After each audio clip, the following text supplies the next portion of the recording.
guests and participants. I'll avoid certain pleasantries because we are already late and actually I am speaking on borrowed time. My time is already over. But I am very happy to have been associated with this unusual conference on spiritual paradigm for surmounting global management crisis. It is unusual because prima facie it seems contradictory what world of money and management of money has to do with spiritualism as it is commonly understood. Because we are always used to looking at things in binary terms. Either thing is bad or it is good. Either it is dark or it is bright. But I think we talk about it, but we hardly refer to when it comes to our talking and analyzing things that there can be various shades of things, I think. So to say at one go that management is bad, I think it would be equally wrong. And to say that all management is good, that is also equally wrong, I think. But there are shades and shades, which means there are hopes and hopes, and there are reasons for despair also. But it doesn't mean that anything is totally bad or anything is totally good, That's why I believe that this contradiction is apparent. There has been a fine reconciliation in both this spiritualism as well as materialism by businessmen such as Andrew Carnegie and Jamshedji Tata in our own country. But I will take you over a little longer period, and I will not be overawed by what happened just only after 2008, I think. And that is where we get an idea that how materialism and spiritualism have worked together or have been opposite to each other. That's why the first reference I would make is to Karl Marx. Karl Marx wrote in the 19th century that capital comes in this world oozing with blood from head to toe. He identified all capitalist institutions and their management fully with materialism, with little concern for labor, with whose help all wealth was created, or with the interests of society. He ultimately predicted the doom of capitalist society because of inherent conflict it had with the interests of workers. A blind or excessive drive toward profits at the cost of workers will invite the fall of the system. Because capitalism was too materialistic a system, interested only in return on capital of those who owned it. In such a system, there was no place for spiritualism.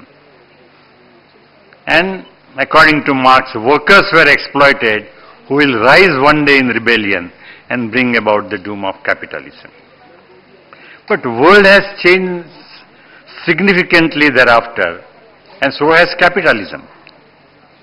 The institution of joint stock company has emerged on a grand scale, and ordinary people have started becoming owners of capital. The pursuit of returns on capital has remained, but now they are shared among all capital owners or shareholders. And the emergence of welfare state has changed the rules of the game, and all companies today are very well regulated so as to ensure that the competition among companies remains fair and that companies function with high standards of accountability to all its stakeholders. There is greater commitment today towards stakeholders and not only shareholders than ever before. Profit is considered a necessity, but maximization of profits is not the end of a company's objective. Social concerns and environmental concerns have started appearing in the corporate vision statements in much bigger way. Do all these developments have anything to do with spiritual transformation of the system or the management of the companies? I doubt it. But we must admit that several companies, promoters and managers have demonstrated extraordinary ability and concern for stakeholders and society and have resorted to laudable philanthropies. That's why the question is it possible or even necessary to bring about radical transformation in the attitudes of the present system towards its stakeholders and society? I doubt it. I honestly cannot answer this in yes, that there is something radically wrong with the system. That's why there is some very radical transformation that is needed in the present system.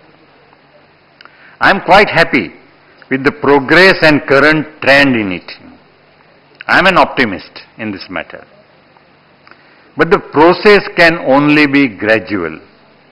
At best, we can accelerate it somewhat, and at its worst, we can lament over the gradualism and periodic setbacks as we have experienced one now and are still experiencing in recent years.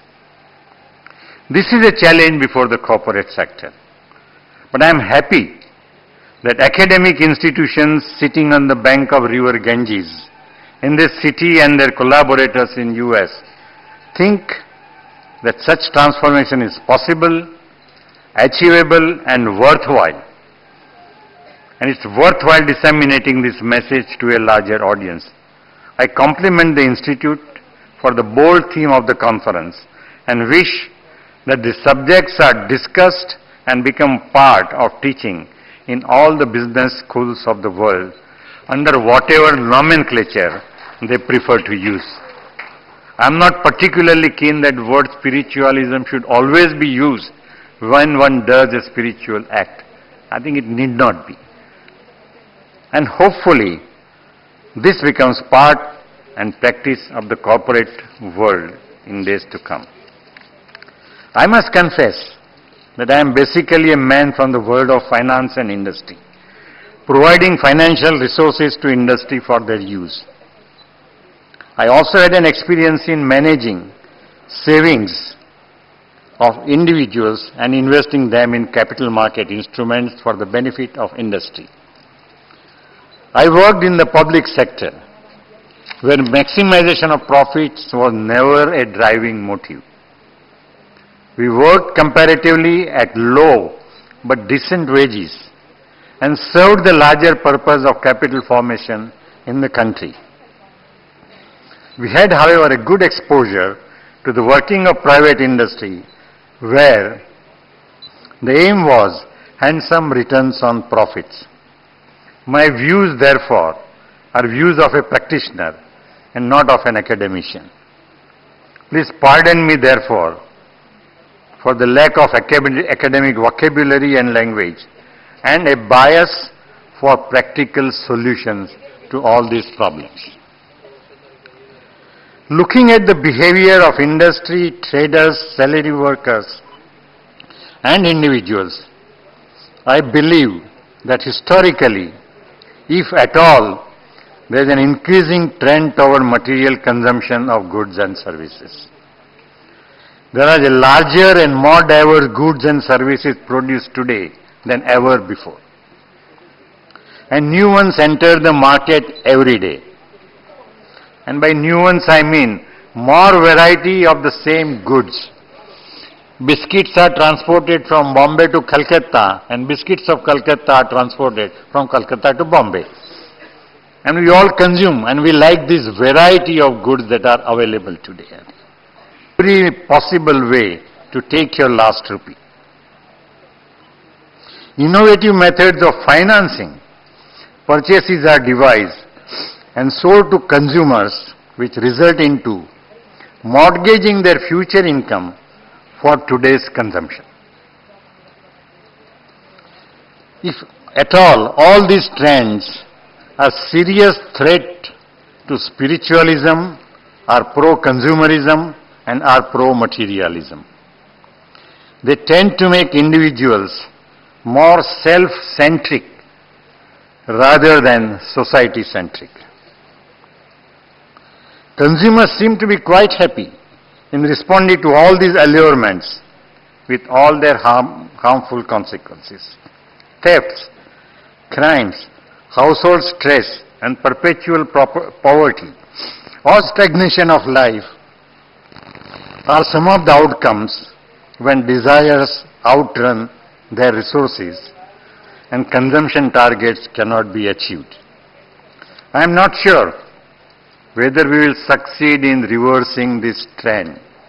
Historically, it has not been possible, and I personally believe in future too, we are very likely that we may not be able to reverse this trend toward consumerism. In US, there have been years of negative savings or near zero savings.